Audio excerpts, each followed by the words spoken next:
Setelah sebelumnya kita ngobrolin tentang gimana caranya move on, gimana caranya lupain mantan dengan semua tips-tipsnya di beberapa episode podcast Lupain Mantan sebelumnya.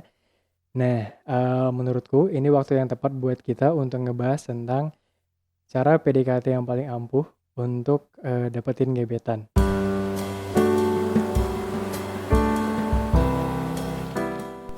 Selamat datang move oners di podcast Lupain Mantan. Ada gua Rain yang akan menemani kamu selama beberapa menit ke depan.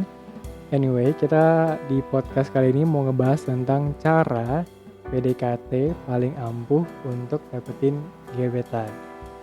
Jadi, kita dari tim Lupain Mantan udah ngerangkum 5 caranya di sini. Dan hopefully kalau misalnya kalian mau coba juga semoga berhasil. Dan kalau misalnya full memang gak berhasil ya boleh kasih komen di bawah gimana cara yang tepat menurut kamu. Nah, yang di pertama ini adalah jangan pernah spamming, kayak kita tuh chatnya terlalu banyak, terus habis itu terlalu over untuk membalas chat dari gebetan kita. Kenapa? Karena ini hanya akan membuatmu kelihatan sangat-sangat tertarik kepadanya. Jadi kayak bagi si gebetanmu, ini tuh nanti kayak nggak ada kesan dikduknya gitu loh di dianya.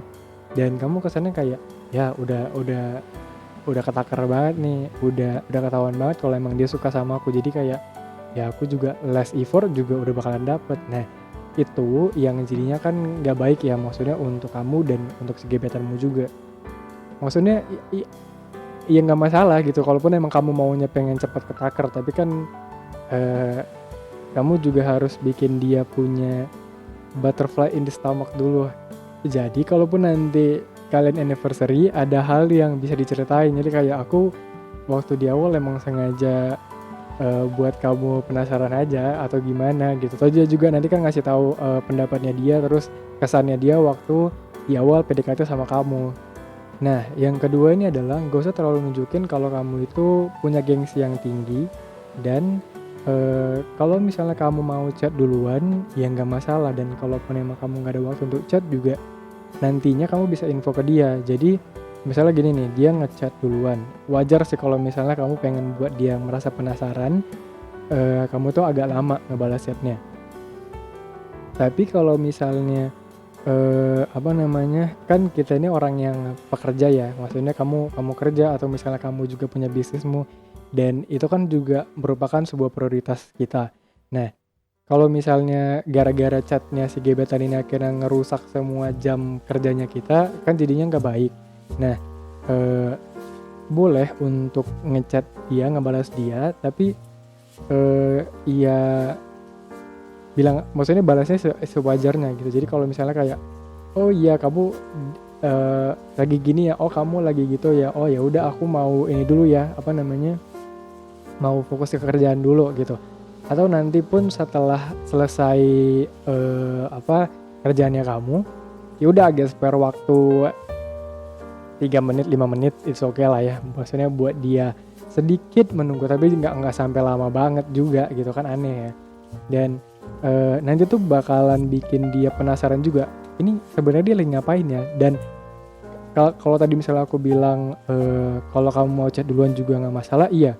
Jadi kalau misalnya kamu pengen tanya dia udah selesai kerja atau belum gitu, jadi mesti make sense gitu loh pertanyaannya. Jangan kalau misalnya kamu tahu dia lagi kerja terus kamu tanya, kamu lagi kerja tuh? Enggak, kan itu pertanyaan yang menggemaskan gitu ya. Kayak kan kamu udah tahu ya lagi kerja, kenapa nanya lagi gitu. Ya gitulah. Jadi intinya ya kalau mau nanya-nanya, kalau emang mau balasnya nanti juga ya udah balasnya nanti aja. Jadi tetap buat path-nya itu memang dirinya kamu bisa balas chatnya itu kapan gitu.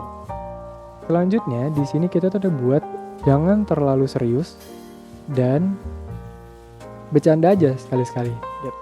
Nah, seriusnya di sini tuh kayak jangan langsung bicarain tentang plan masa depan nanti gimana. Misalnya kayak kamu pengen nikahnya kapan, kayak aku tuh pengen nikah 2 tahun lagi, aku tuh pengen nikah paling nggak setahun lagi. Atau misalnya kayak banyak hal lainnya yang terlalu privacy, karena itu tuh udah kejauhan kalau misalnya di saat lagi PDKT kamu udah ngomongin yang kayak gitu. Apalagi kalau misalnya PDKT-nya PDKT di awal. Kan itu terlalu burden ke dianya gitu. Karena kan bisa aja dia berpikir kalau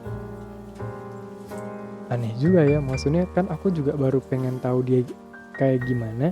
Kok tiba-tiba aku udah kayak dipaksa untuk nikahin gitu, kayak kan ini aku masih baru pengen kenal terus disuruh nikah lah, nggak mau dong kalau misalnya tiba-tiba nikah. Aku nggak kenal sifatnya dia gimana, baik buruknya gimana, dan kalau misalnya aku ternyata nggak bisa menerima itu gimana. Pastinya itu juga ada dalam pikirannya dia. Yang namanya PDKT ya go with the flow aja, lihat aja gimana, terus kalau mau bercanda bercandain aja gitu, tapi jangan pernah bercandain masalah fisik ya. Itu hal yang gak banget kalau kamu bercandain masalah fisik, karena kamu nggak tahu apa yang telah terjadi sebelumnya sama dia sampai fisiknya seperti itu. Dan kalaupun memang udah PDKT, otomatis kan dia termasuk dalam ranah tipenya kamu, itu maksudnya. Karena kan kamu udah mulai PDKT nih sama dia, otomatis itu lu gak, ya udah hasil dari kamu saring-saring sebelumnya. Yang selanjutnya adalah jangan pernah untuk ngomongin atau ngebahas mantan atau alasan kenapa kamu putus sebelumnya dengan mantan. Jadi kayak jangan langsung nge-state kalau aku mau pasangan yang kayak gini, gini, dan gini. Karena sebelumnya aku gak ngedapetin hal yang A, B, C, D dari mantanku. Atau dulu aku putus sama mantanku karena A, B, C, D. Jadi aku gak mau kamu kayak gitu.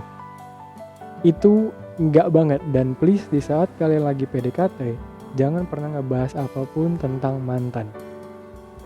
Kecuali dia nanya. Karena ya mantan kan udah masa lalu ya. Kenapa harus dibahas? Kenapa harus menjadi topik pembicaraan yang harus kamu omongin?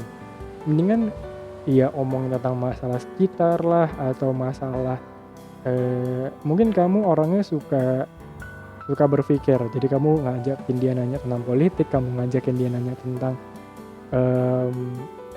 matematika, fisika atau ya maksudnya nggak harus gitu, maksudnya kamu juga nanya tentang film yang lagi happening apa, atau misalnya kayak yang lagi yang makanan yang lagi orang-orang cari itu apa, jadi kalian bisa makan bareng terus nge-share tentang perasaan kamu saat makannya gimana. It will be better rather than kalian ngebahas tentang mantan. Karena ya apalagi kalau misalnya kamu bilang tadi kayak aku nggak mau kamu kayak gitu nantinya. Move oners, come on, kalian tuh baru ketemu, jadi please lah jangan langsung memaksakan dia sebagai orang yang udah jadi pacar kalian gitu. Walaupun emang kalian berniat agar nantinya nggak ada masalah, atau misalnya nggak keulang lagi tuh masalah yang kejadian sebelumnya, itu baik, tapi lakukanlah in elegant way. Dengan kamu ngelihat responnya dia gimana, terus habis itu dengan perangainya gimana, kan kamu tahu maksudnya ke depannya bakalan gimana. The last but not the least, yang kelima adalah ajak waktu untuk bertemu dengan gebetanmu. Dan kayak makan di restoran mana gitu, atau kalian cuma sekedar coffee time atau tea time, jadi kayak ngobrol berdua, lebih pengen tahu lagi satu sama lain gimana, terus habis itu kayak ngebahas sesuatu gimana. Jadi semuanya itu adalah di saat kalian bertemu satu sama lain, dan itu kan enak ya, maksudnya lama-lama kan suasananya jadi cair, kamu juga lebih ngerti jalan pikirnya dia gimana, kamu juga dan sebaliknya dia juga bakal ngerasain yang kayak gitu. Trust me, kalau misalnya kalian ngelakuin 5 tips PDKT ini, at least 70% bisa dapet lah gebetan kalian. Aku gak bilang 100% ya, jadi kayak 70% bisa mendapatkan gebetan kalian dengan cara yang lebih elegan, dan gebetan kalian juga yang dapatnya nanti yang elegan juga. Jadi bukan yang cuma sekedar ingin mendapatkan status pacaran, tapi yang memang udah punya pandangan yang jelas, udah yang at least lebih one step ahead lah gitu. So itu dia podcast Lupain Mantan episode kali ini. Dan kalau misalnya kalian suka, bisa kasih like, comment, dan subscribe juga podcast Lupain Mantan. Oh iya, Si podcast Lupain Mantan ini bisa banget kalian dengerin di Spotify dan di YouTube, sama kita bakal ngepost di Instagram Lupain Mantan Official juga. Jadi kalian nggak akan pernah ketinggalan tentang tips-tips semua percintaan. Nah, kalau misalnya kalian mau semua tips lain, itu bisa banget dibaca di lupainmantan.com. Sampai jumpa di podcast Lupain Mantan selanjutnya, dan goodbye.